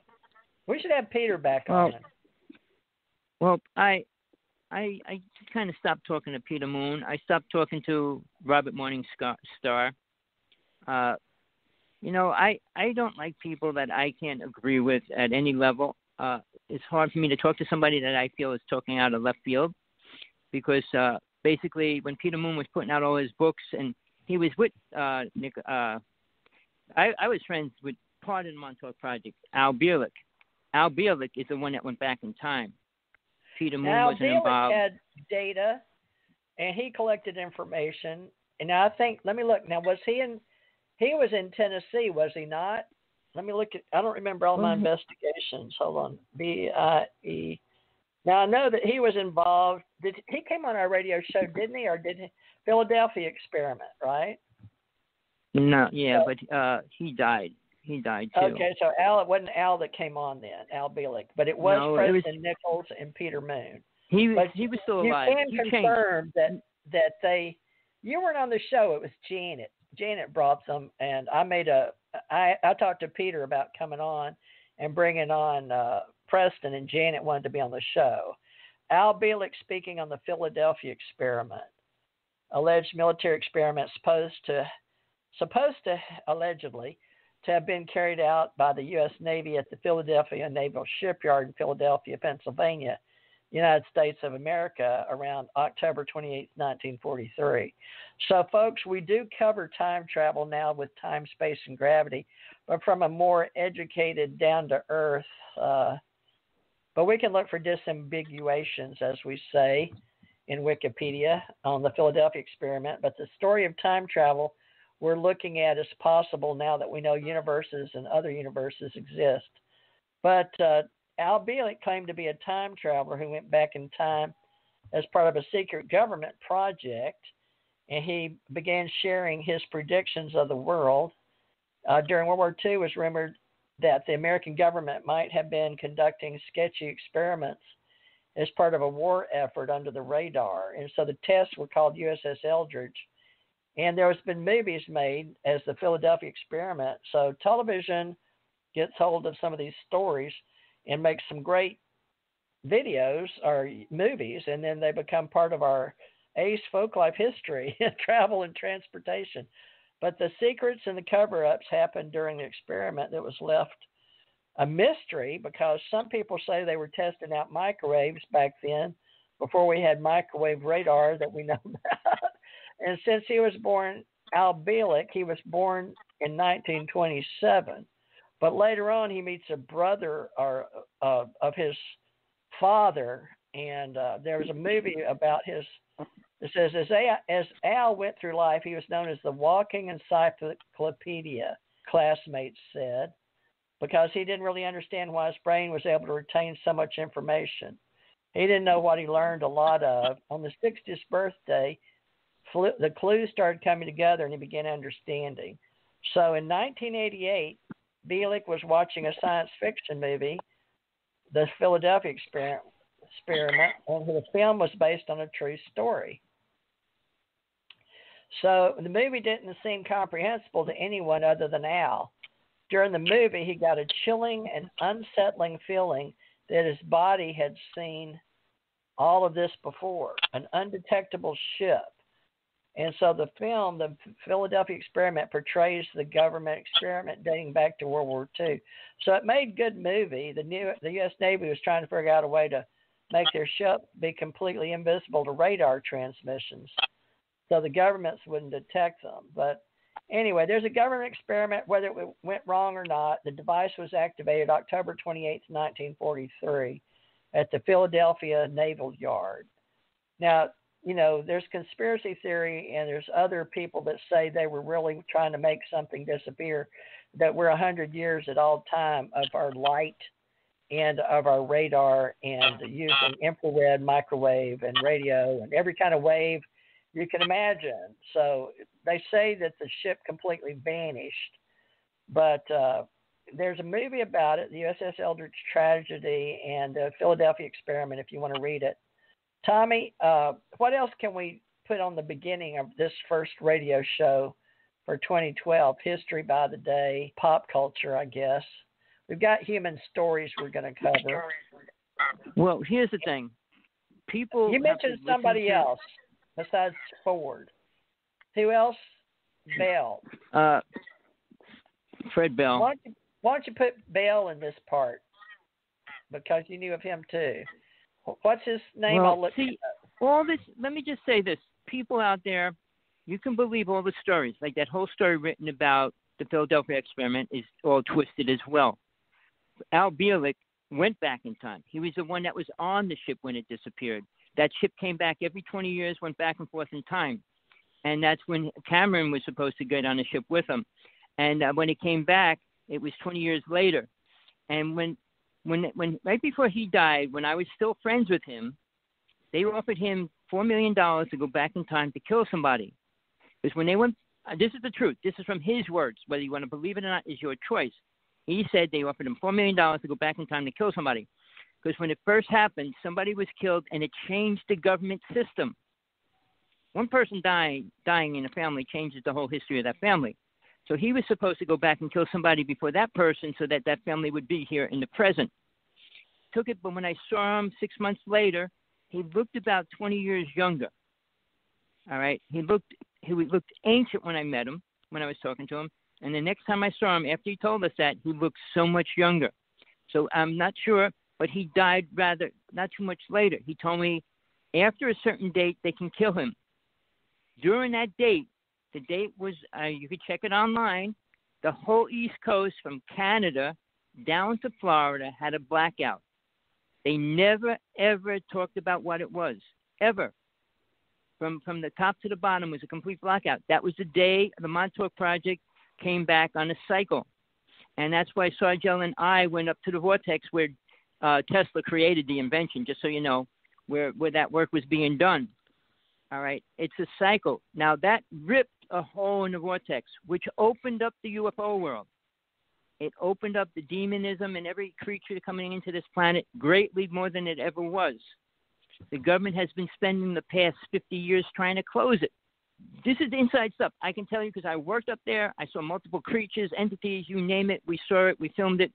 And, I mean, I was being followed by ships all the time. I mean, when I was on Long Island, I saw the black helicopters that disappeared right over my head and things like that. And there was some kind of creature running around in the mountains. I saw the Bigfoot up there as well. I saw the Hershey monkey, which was part of the Montauk Project experiment. So I got involved with it, not directly. I didn't go sit in the chair, which a few people I know did. But they're pretty messed up in the mind, the ones that actually did. It changes people because they break down the molecular structure of a person's brain. But then they created the Montauk Project, was out on Montauk, Long Island. And that is one of the worst things the government has ever did. If you want that story, we can talk about it, but I don't think it's a pleasant thing that you want to hear. You might not want to believe it or not. The government was taking children from all over the world and doing experiments on them there. About a half hour away. Well, all right. So, yeah, within a half hour, okay, I'm sorry. Actually, my partner's asking me to eat. But when that happened, they were taking children and doing brain operations and trying to make these robot program brains of these children. Many of them died. And that's when Nikolai... Is this before you and I had pieces in us, since we're cyborgs and alien UFO deities from out in space somewhere? Well, look, I've been reincarnated on this planet so many times, the alien part of me is gone. Really? So I don't accept it. So yeah. our lower part after of Atlantis aliens are disappeared, folks. We're so far up there in the... Well, I was hoping to talk about that some, too, the different levels, because you're... Well, you can talk about your alien level, but I don't want to talk about anything, because that was before I was in Atlantis. That was the first incarnation into this reality I came into as an alien, for a word. I mean, just weren't a person you on from another before planet. Atlantis, though? Because Atlantis is a common, like they say Lemuria. No. But you know, people are talking about Lemuria. They're talking about recent, because that wasn't even a word. Again, you're talking about man's translations of time, which they have no clue about. And they don't know the day or speak. month or year. Well, the people work with off planet now in this reality, we call them above the omniverse, but for the lower people that you've been in contact with, like Anna Hayes, because you lived with her, and M31 and the Andromeda Galaxy, they're putting out the good, bad, and ugly, depending on whether you're reincarnated and you know how to use your energy and your Merkaba and come in light or dark or spin out to the other planets and the planes. So we're going to have to talk about in the UFO Association length, width, and depth, not to mention the various dimensions. And then you talk about the gods and the three, the astral plane. And now where do you cut off your astral plane? It's got to be above what they say, the planes, the atmosphere, and the stratosphere, right? All the way up through the sun. That's all that. The whole solar system is part of the physical realm. Stars, universes, galaxies is all part of the physical realm, the first realm. The astral plane is the second realm. See with your light. Because man cannot see outside of the Milky Way galaxy at the present time, as far as I know. Now, people like you and me can, but we've died. So we have a better point of reference. Understanding your abilities, space. Everybody's soul. TJ, everybody's soul. People out there, the definition of what you really are is soul. When your body dies, you are that. Above the global it's consciousness. Not, see, here's the thing. Local. I don't like the word consciousness. Well, we've got to start somewhere with planets and people because awareness. We're in cyberspace, and we have to use voice and vocal and radio waves. It's called awareness. Once you leave, soul doesn't need vibrations of psychic realms and all those kind of words. It doesn't, because it doesn't vibrate at that level. So once it leaves this reality on the planet, let's just start with all the children are now pretty much part of the critical mass consciousness age, and we decided at 7 billion we would have the tipping point to start teaching people. That was an agreement with the 9 gods, if you want to say ancient alien theorist. All those well, above, here's the thing. Below. Again, we got to start somewhere. There's only a few people on this planet that can teach anything above what Christians and spiritualists, New Age speakers can teach. They're limited to such a low level of teaching. And very few people want to hear anything outside of that. People want to hear about beautiful things. Corey Good and Gaia and David Wilcox. There's a list. They're all programmed. Well, they're all in show business and entertainment with Gaia and out in Hollywood. You could tell stories. People love stories. People don't love the truth. People don't want to know how bad Trump is. The people don't want to know how good Biden is. People want to make stories and make them bad, make them good, make them whatever they want them to be. And they both work with lobbyists, government, and military-industrial complex, and the unilateral. Well, you can't become president. You can't become president unless you're a millionaire. Wow! Now you're talking Skull and Bones and the Bohemian. Well, that's Bush. The 2 Bushes was Skull and Bones, and nobody cared. Nobody cared. Alex Jones brought it out. The video was put online. Nobody cared to even watch it. They didn't even care. It was only about 30 seconds long. What happened to Alex Jones? He's out there, but they're trying to block him every which way. Well, no, they're trying to block him. He's putting too much information that people need to hear. I mean, I'm dealing with a person that's feeding me all the information about the virus. I could give you 100 documents saying that how fake it is, but I don't want to accept it because basically people are dying. That it is let's just say for entertainment. I put this under entertainment.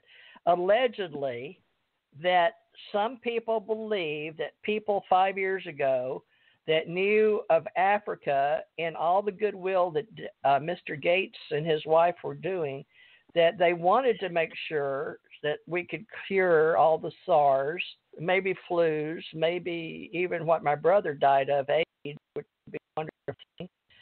If we went ahead and did that, maybe at the same time we could keep up with those people for what we call in the biomedical world or biology or pharmacology or whatever you want to call it, part of the governments and the economic growth of sustainability for the planet.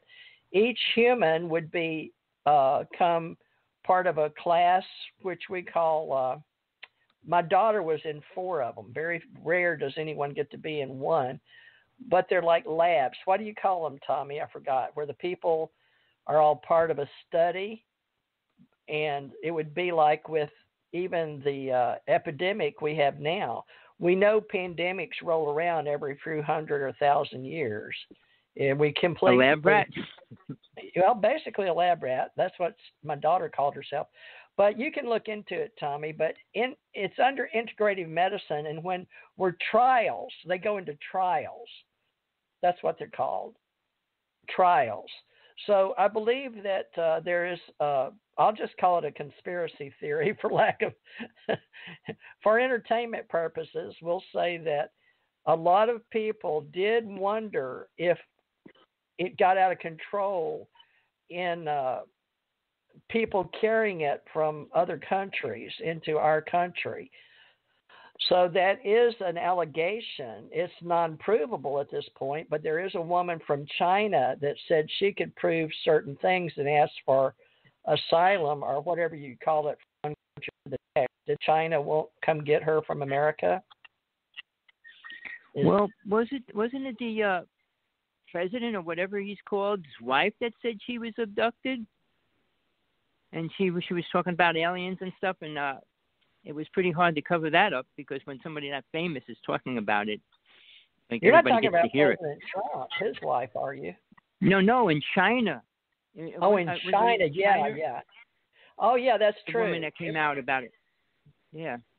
Oh, I shouldn't say that's true without studying it and researching it. And well, we don't know her, but facts. you know, so this is entertainment, folks.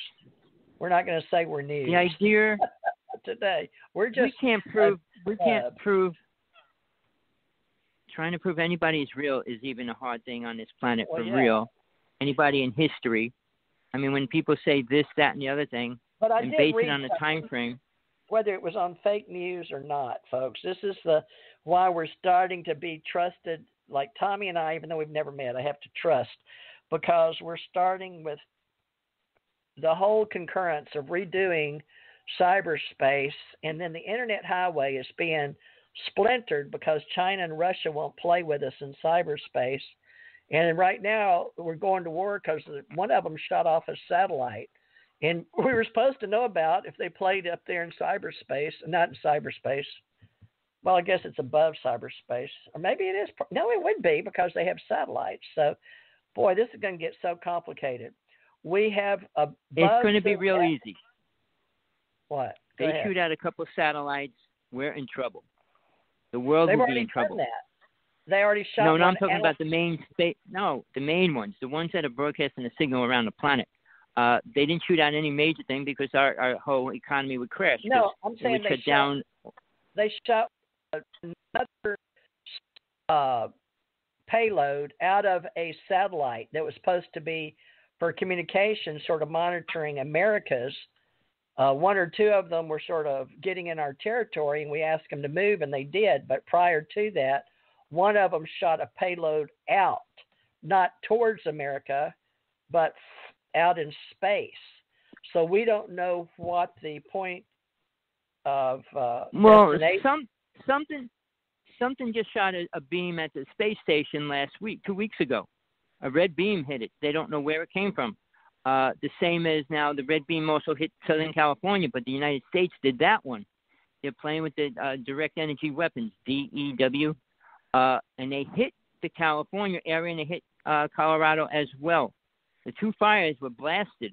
Now, if you want to, it's provable, and that's beyond a shadow of a doubt. Space. Well, we're putting up. Well, we've always had secret space in the black budget for intelligence communities, but communications is one thing with satellites. But we're talking about protecting the sovereignty of the space that we thought we had a treaty with everybody on the planet. That means all sentient, intelligent beings. There was a treaty. We did have a treaty. All the worlds agreed when we leave planet Earth, we will be one race in space. That was agreed on. That was like in 1966 before we did the Prime Directive. Right, it was a long time ago. With the now China decides they want. We chose that. That was a choice we made. Well, we went to war. With Eisenhower and Area 51 and the one Dr. Rick Miller talked to in Area 51. The ones with extraterrestrial abilities that we have uplinks with. But let's go back to Atlantis. Your Atlantis, we had those uplinks, but we couldn't form voices. So now we have vocal boxes. And we could talk in Atlantis. What? We could talk in Atlantis. We didn't have vocal we could talk. boxes. We didn't have to. We could talk. We had vocal cords. We could talk. I don't know who told you we didn't. We didn't have to talk because you could read people's minds. It was like you didn't have to say hello. You didn't have to say goodbye. There was a species from Mars, and now I have a memory back in Mars. Do you? No, I didn't go to Mars. All right. Well, this was my planet was the blue. I hate to agree with somebody, but I was of the blue world. This was one of them got obliterated. It's like the belt. One of the planets that we had. We had 12 planets at one time. Of course, they're finding all kind of exoplanets out there. There was like 90 billion something. Well, they just found, I mean, Billy Myers predicted what planets we were going to find in 1950. So he said we're going to find 2 more planets, which we did. That's Switzerland, because Dr. Bruce Maccabee handled that like he handled Guff Breeze. And bless his heart, I wonder how he's doing. We should have him come back on and share more data. He said he wound up interviewing me more than I interviewed him, bless his heart. Dr. Bruce Maccabee was a wonderful investigator, still alive, folks. His health is ailing him, but Jan said thanks for keeping him in our UFO Association and our Alien Contact Organization. So God bless all our investigators that were in uniform or out of uniform or did government service or trained. He went to the Central Intelligence Agency in D.C. and trained or gave speeches because people just didn't know. Well, I want to put something really important out right now, just so that anybody that's listened to this, there's a show on cable TV. It's called the Vice Channel, V-I-C-E, Vice.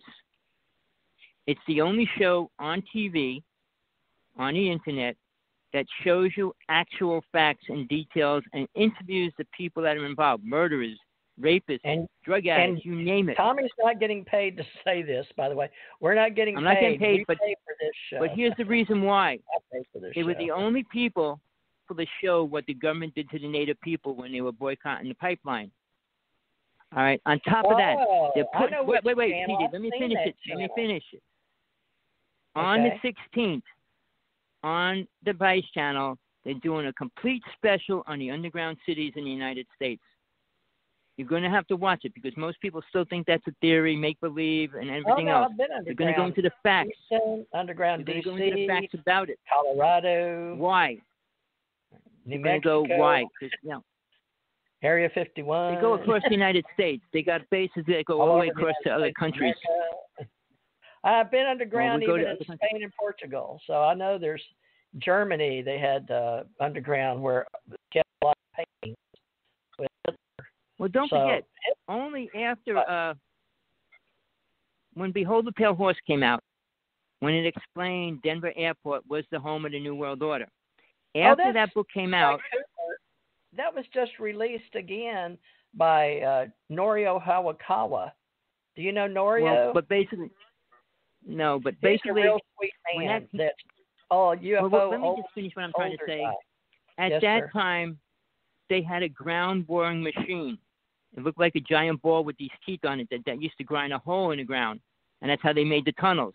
And they had to remove all those rocks. If you follow Denver Airport, look outside, you'll see miles of rocks piled out there. Oh, yeah. And they were pulling the rocks out. I was they there invented when they a laser. Over and over and over again. They invented technology with a laser beam.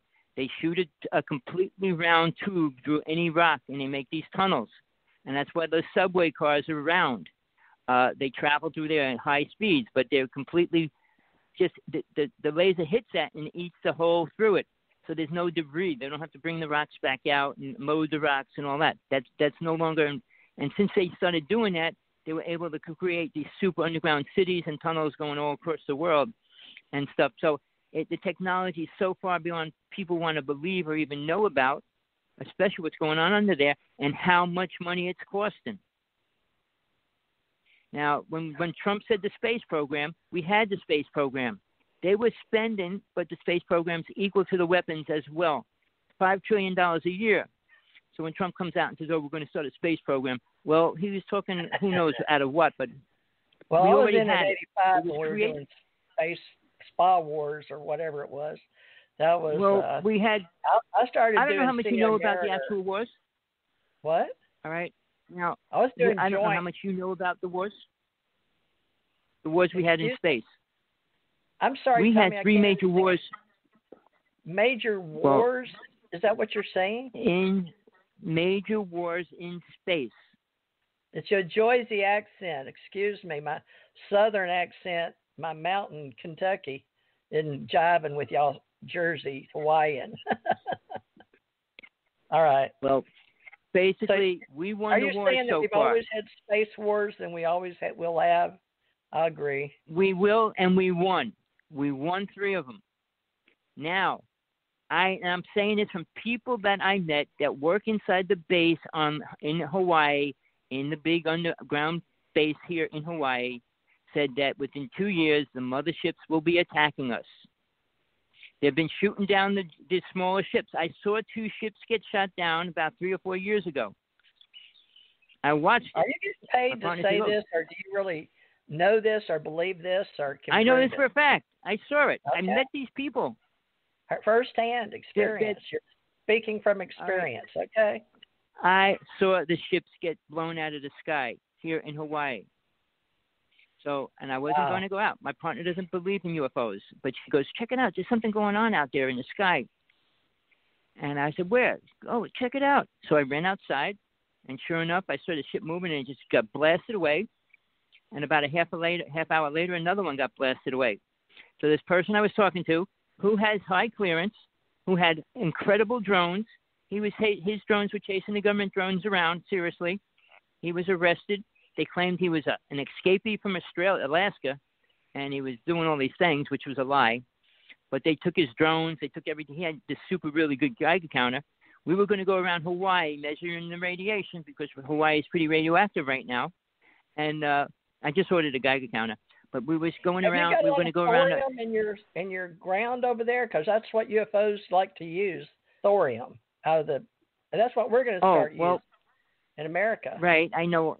Right, yeah. Well, that's the new thing they're using. I don't know how much there is here. I'm not a miner.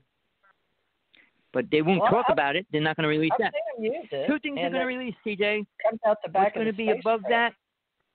What? The 2 things they're going to release this year are going to be much more important to the world. One's called blue gas, and the other one's called glass batteries. Yeah. Both of them have the high technology. Future YouTubes. Some people find out. They're going to be supplying. You can go across the whole United States with 1 filling. All right? Tommy, and you can charge it in 5 minutes. We're going to be off in 2 minutes. I'm sure that your partner, Namgal, will be glad to have you not speak. Yeah, she wants to eat. She wants to eat. I'm starving. I got to go cook me something. Dang it, I don't have anybody to cook for me. Well, it's been a pleasure, TJ. To everybody out there, my site, you can call me, text me, hawksblood1aol.com anytime. I reply to all my email, good, bad, or indifferent. You got any truth? Well, did you start a database as ACO, because you are a paid member monthly, $2, folks. All we charge if you want to be in our ACO UFO Association Hawaii chapter, and we'll give you. It's not even We'll get not even a can of soda in our club, right, Tommy? Right. It's not even a can of soda. A can of soda is like $2.30 here. All right. Well, if you put it in, Tommy and I will talk about you and put you on our club. So, and even if you got something to say, we'll bring you on. If it's UFO related, right, or Alien Contact Organization, ACO. But we're doing our best, folks, to hang in here and not sound too crazy while we learn to work with ontology and real people in cyberspace on the internet highway. Remember, it goes both ways, folks, in and out. All right. Zeros, ones, on and off. Pleasure, everybody. Next time. Thank you, Tommy. Are you going to come Sunday? Yep. All right, I'll build Sunday, folks. We'll have our spiritual Sundays.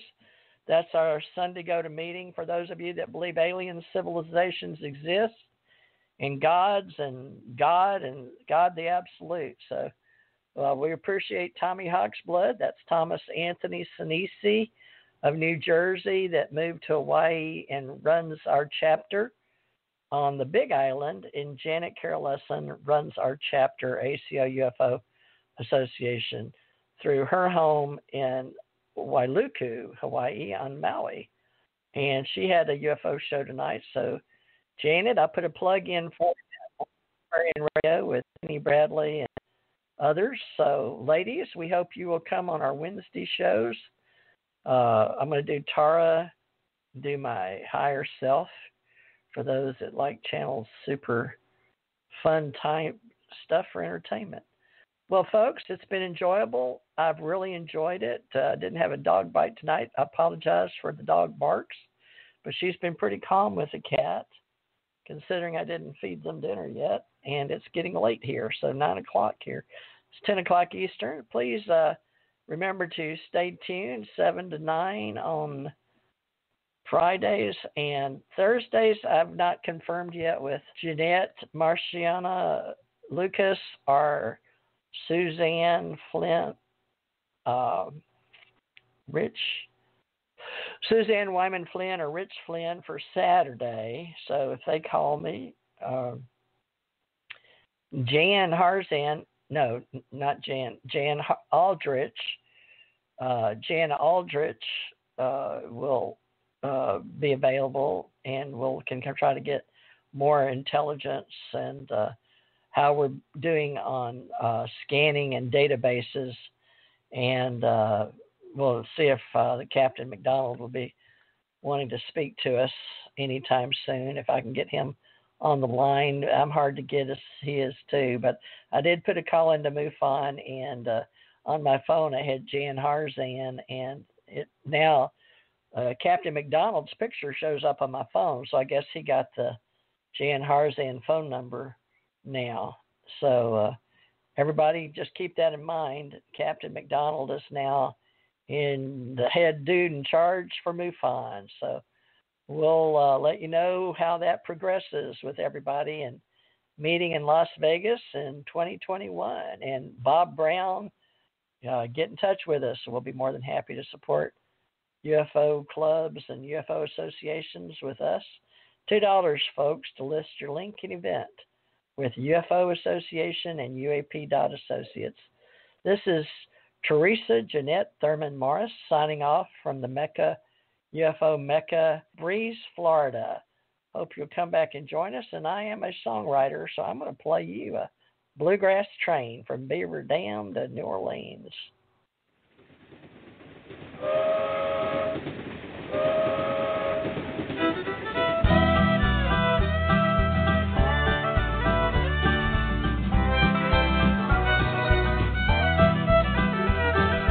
Bluegrass trains are coming. I say the bluegrass trains are coming from Beaverdale down to Alabama. The bluegrass trains are coming. Bluegrass trains are coming. Long, long train running. It's a song's refrain, and I gotta remain. Bluegrass trains are coming. Bluegrass trains are coming. You'll hear Bill Monroe's a strumming, Lester Flatt, Earl Scruggs, Ralph Stanley's giving hugs. 'Cause the bluegrass trains are coming.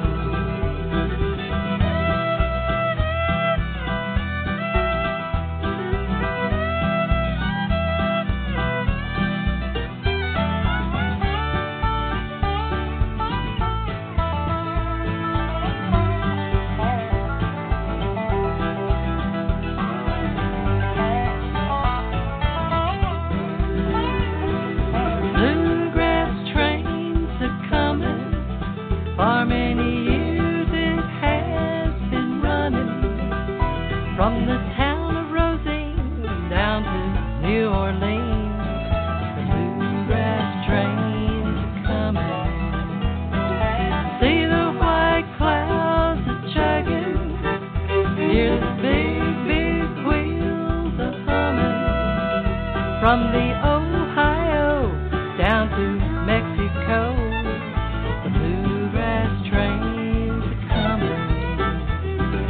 Sound of long time ago, sounds that we all know.